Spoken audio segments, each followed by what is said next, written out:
G'day, I'm Bo from Polyair Springs. We're here at Polyair headquarters in Sydney today, and we're going to do a short demonstration of an install on a new current D-Max, which will represent the same fitting for a current or RG Colorado as well. So we've got a new bolt-on no drill kit to show you today. We've got one here in the box ready to rock and roll. We're going to do the video, we're going to show you what's in there. Let's get started. So we've got our Polyair instructions, some paraphernalia, stickers about minimum pressures and whatnot, our airline, our bolts, our air elbows, air fitting elbows, very important, our air bags. So we've got our bottom brackets as well, and our bolt on top bracket. Okay, this is a new 3-piece bracket. Basically we'll just undo little bits and pieces. We'll nip it up over the chassis rail, we'll trim it back up again. We'll later in the piece you'll see it, nip it all up when it's ready to sit in place. So pretty neat setup. Once again, absolutely no drilling required to fit this kit.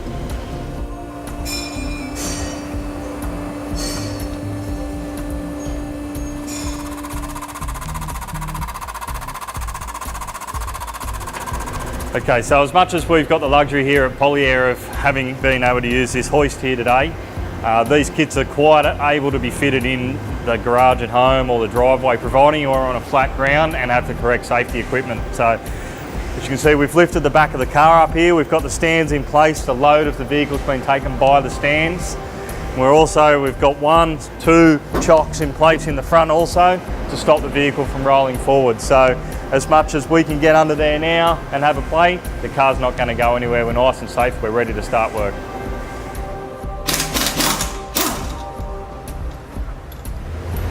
Alright, so we've got the car secured, stands under, chocks in place, we're ready to rock and roll. We've got the bags, we've got the bottom bracket. So the first step is we're going to get the bottom bracket, we're going to mount it onto the top of the bag, then we're going to invert it and get it ready to sit in there. So first step, as I said, we've got our bolts and bits and pieces.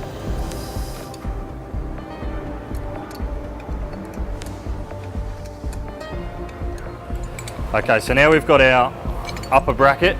As I said, it's a bolt-on kit, it's in 3 pieces. It's got 2 bolts at the bottom, 1 bolt at the top. So I've taken the top bolt out. It comes assembled, but I've taken the top bolt out. What we're going to do is we're just going to slide this up over the top, like so.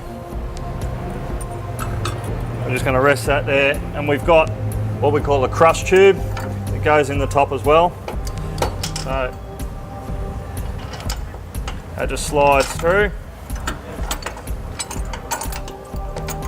like so. We just go through, and then we just put the nuts and the nut and the washer on the back of it.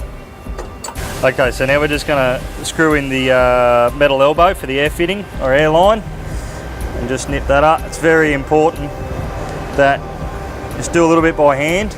We use a 1/2 inch open-ended spanner, and we only do a maximum of 2 full turns. You arguably won't need that much, it'll get too tight, but no more than that so we don't wreck the thread.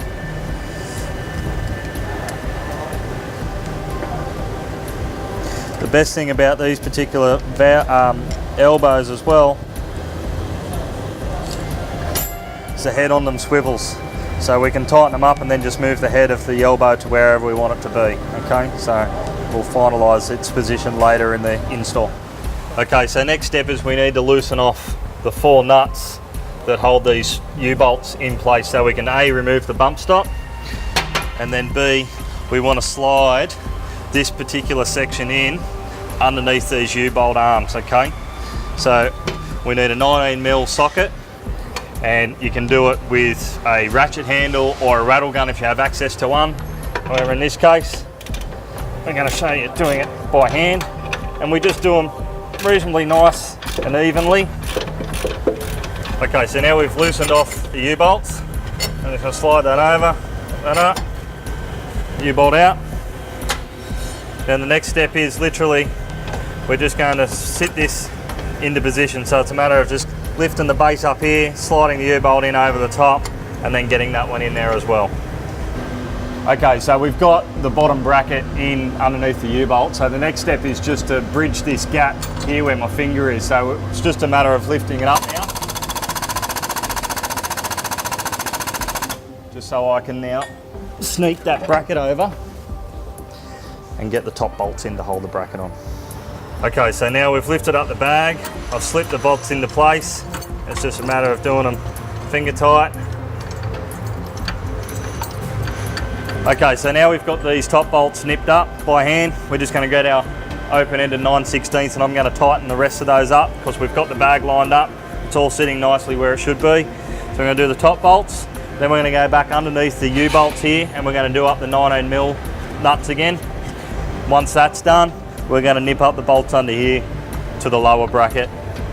And then after that, we'll probably be in a position to nip the top bracket up towards the chassis.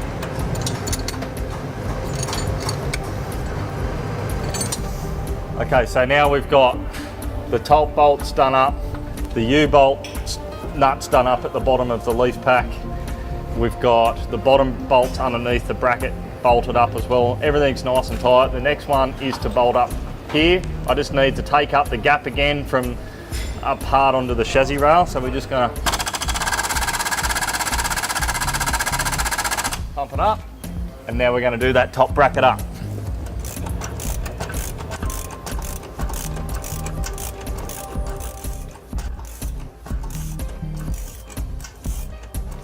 Okay, so now we've completed steps 1 through 12 in the instructions on the left-hand side of the vehicle, so you would repeat that again on the right-hand side of the vehicle. Doesn't matter what order you do it in, whether it be left or right to start with, has no effect on the outcome of the installation. So you would go ahead now and do the other side of the car, and then we're going to move on to the airlines.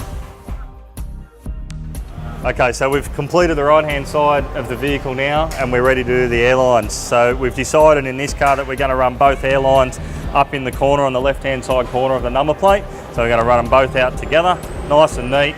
So we've just taped up where we want to do it. We've marked a crosshair where we want the lines, where we want the holes to be.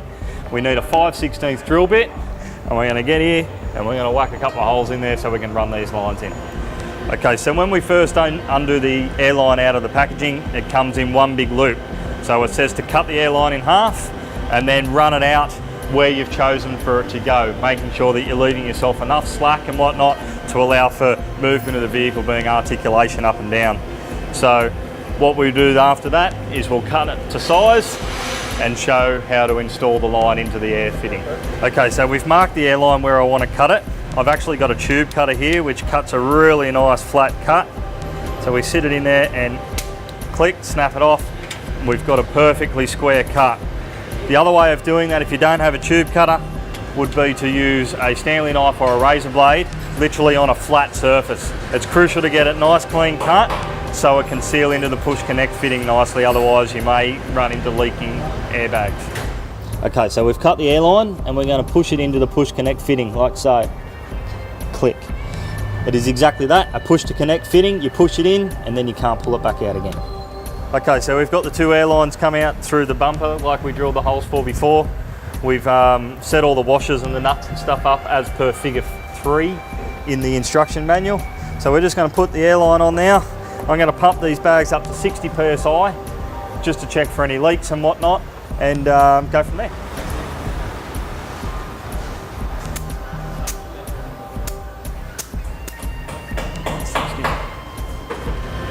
So there you have it, that's the finished product.